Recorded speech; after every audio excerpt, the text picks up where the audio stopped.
a renommé les 3 facteurs de motivation les plus recherchés au monde. L'un des signes du conformisme est la perte de passion. David a écrit un jour. Psaume 9. 1 à 2 Je te louerai, Seigneur, de tout mon cœur. Je raconterai toutes vos merveilles.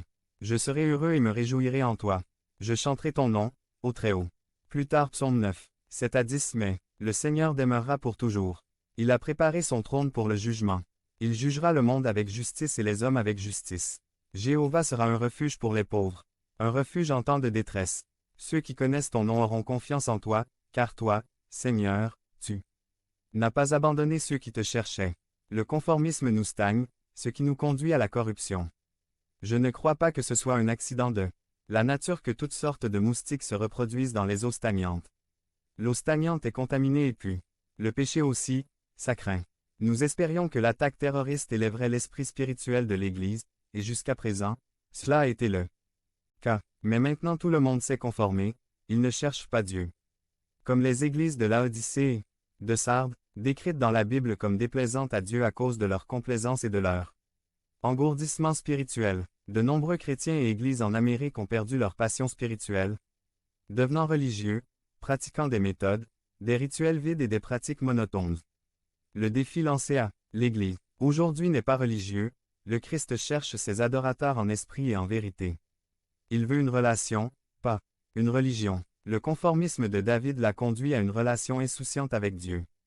2. Insouciance. Vous souvenez-vous de quelque chose que vous avez acheté?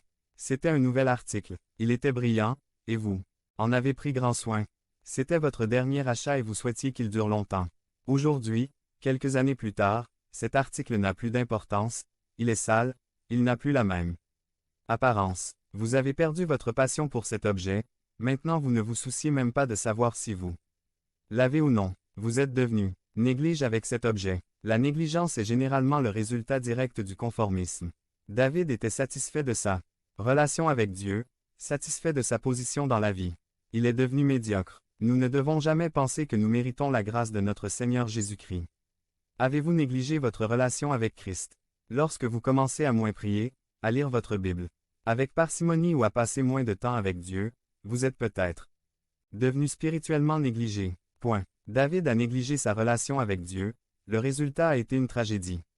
3. Fidelity. Devenez membre de la chaîne et AIDEZNOUS à propager la parole de Dieu à travers le monde. Samedi mars 16 2024. Parlez à Dieu en 5 minutes. Description de la vidéo.